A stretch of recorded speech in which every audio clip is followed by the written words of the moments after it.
Participação do senhor Jorge Gerdau Johann Perter, presidente do Conselho de Administração do Grupo Gerdau, presidente do Conselho Superior do Programa Gaúcho da Qualidade e Produtividade, integra a Fundação Nacional da Qualidade, é presidente e fundador do Movimento Brasil Competitivo, membro do Conselho Diretor e do Comitê Executivo do International Iron and Steel Institute, do Conselho do Instituto Brasileiro de Siderurgia, do qual foi presidente durante 2 gestões, do Conselho de Administração da Petrobras e do Conselho de Desenvolvimento Econômico e Social do Governo Federal. Sua atuação lhe conferiu inúmeros títulos de destaque empresarial, além de ser reconhecido como forte incentivador da cultura, do trabalho voluntário, do empreendedorismo e de projetos voltados à educação, à saúde, ao esporte e à pesquisa científica e tecnológica. Com a palavra, o Dr. Jorge Gerdau Johann Perter. Boa noite a todos. Gostaria de, inicialmente, congratular-me com Giancarlo Mandelli e toda a sua equipe do IE por conseguir realizar de uma forma tão brilhante esse 21º Fórum da Liberdade. Eu entendo que esse tema de mercado é extremamente abrangente e eu tentei, nessa primeira parte, trabalhar um pouco do conceitual. Eu acho que para nós, liberais, né, essa conexão de mercado com liberdade, e que Paulo Guedes já nos colocou, de certo modo, e Sandberg também, eu acho que é extremamente importante nós termos uma visão muito clara sobre isso. Porque, no fundo, quando se pergunta o que é mercado, né, nós temos que ter convicção dentro dos nossos princípios liberais que o mercado é formado pela atitude e o comportamento e a vontade de cada um de nós. É extremamente importante que isso seja incorporado no nosso comportamento, porque no momento que nós perdemos a liberdade, tá certo, de realmente termos o livre-arbítrio sobre o que consumir, como consumir, quanto pagar ou não pagar, e as regras do mercado funcionar, nós não estamos numa liberdade. E eu diria que esse desafio, tá certo, é tremendamente importante. E por isso que eu coloco, então, essa primeira frase, e logo seguir, os indivíduos e instituições precisam aprender a respeitar as forças e as dinâmicas do mercado. E coloco também a democracia liberal é a que permite a verdadeira liberdade de mercado. Nós passamos anos aqui no Brasil com intervencionismos, funcionando em regimes autoritários ou não tão autoritários, com profundas intervenções no mercado, com desrespeito às regras do mercado, ao indivíduo, desrespeitando tanto o produtor como o consumidor. E vemos até hoje, tá certo? Frequentemente, distorções acontecendo na ilusão, né, de que o governo ou a autoridade governamental tenha competências de interferir no mercado e resolver o melhor que o mercado. O mercado não é perfeito, porque ele é dinâmico e está permanentemente se ajustando às modificações que os próprios indivíduos estabelecem em relação ao mercado. Mas o mercado sempre se ajusta e tem uma capacidade infinita de se ajustar. E é preciso acreditar e ter fé nisso. Porque toda vez quando o governo pensa que está fazendo uma correção, ele normalmente chega atrasado, porque até que o governo entenda o que aconteceu, passam meses e meses. E quando intervém, muitas vezes o problema já foi solucionado, e pior ainda, quando intervém, aumenta a distorção.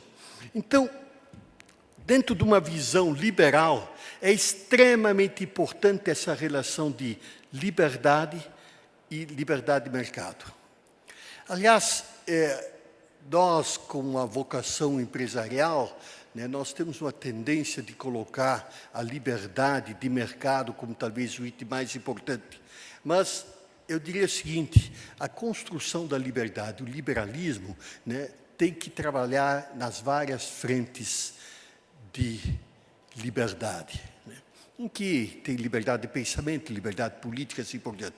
Mas, materialmente, é indiscutivelmente a liberdade de mercado, né, que é praticamente no dia a dia um símbolo decisivo se nós realmente vivemos num regime de mercado ou, consequentemente, numa democracia liberal. Interessante uma observação hoje no Brasil, certo? Que praticamente todas as coisas são razoavelmente definidas pelo mercado, menos o juro. Certo? E, consequentemente, nós temos distorções fantásticas pelo intervencionismo no sistema de juro. Eu pergunto ao senhor, se o juro hoje estivesse trabalhando por influências do mercado, provavelmente nós teríamos um juro 3%, 4% menor do que temos, tá certo, né? Consequentemente, existem distorções enormes que têm distorções sobre o dólar e, consequentemente, tem uma distorção enorme no processo de importação e exportação e, consequentemente, tem uma influência enorme na geração do mercado. O nosso Estado, que tem uma balança comercial em dobro per capita em relação a outros estados, sofre esse problema em dobro quando tem o surgimento das distorções. Eu só coloco rapidamente esse cenário, que poderia me estender horas debatendo esse tema, né? O que significa liberdade de mercado e o que significa intervencionismo. Tá certo? Eu, quando converso hoje em dia, às vezes, com as autoridades, né, eu menciono claramente, diz assim, mais mercado, mais mercado. A definição de mais mercado é o único modo de equilibrar. Deixa eu contar uma pequena história. Quando nós tivemos aqui a visita da candidata a presidente da República da Argentina, ela começou a falar na defesa de alguns conceitos, né, de que produtos estratégicos, né, novamente a palavra estratégica é fantástica, tá certo? Com a palavra estratégica eu defendo tudo, tá certo? Até erros empresariais, tá certo? Então, ela dizia, não, produtos estratégicos têm que se gerenciar o mercado, etc. E eu comigo aqui, eu não falei, mas pensei comigo, será que serão tão mais inteligentes do que o mercado? Né? E a explosão da situação está aí, tá certo? Quer dizer, os artificialismos, os intervencionismos têm períodos curtos, eles não se sustentam. Se nós olharmos para trás, os grandes erros que tivemos na intervenção do Banco Central no câmbio, tá certo, né? Que praticamente levou o governo Fernando Henrique a um caos, que foi o crescimento e endividamento que levou anos, tá certo? Tudo é ao não respeitar o mercado. Bom, o que é um novo mercado? Eu não vou me detalhar nesses aspectos, tá certo? Porque é uma evolução fantástica da evolução do ambiente econômico, né? A mudança de paradigma, a globalização, a internet tem uma influência enorme, a explosão do sistema de informações, sistema financeiro globalizado com novos produtos, né? Esse aspecto não tem só os lados positivos, tem um subprime que também faz seus efeitos da globalização, tá certo? A nova dinâmica processual e estrutural das cadeias de valor. Extremamente interessante, nós trabalhamos na Gerdau, por isso que eu coloquei aqui a plataforma mundial de carros e a cadeia de fornecimento. Quando nós produzimos aços especiais para autopeças que vão para o carro, nós trabalhamos praticamente numa concorrência internacional da importação dos fabricantes de autopeças que compram aço em qualquer lugar, e o fabricante de automóvel compra peças de automóvel também em qualquer lugar, principalmente porque o carro é global hoje em dia. Então, na realidade, nós trabalhamos numa globalização absoluta, que eu exporto aço para o concorrente de autopeças desse. Então, na realidade, nós fizemos cálculos teóricos na discussão do CAD, de uma compra que nós fizemos, né? E chegamos à conclusão que a globalização desse produto atingiu um patamar de praticamente 70% nos seus fluxos de entrada e saída. Tá certo?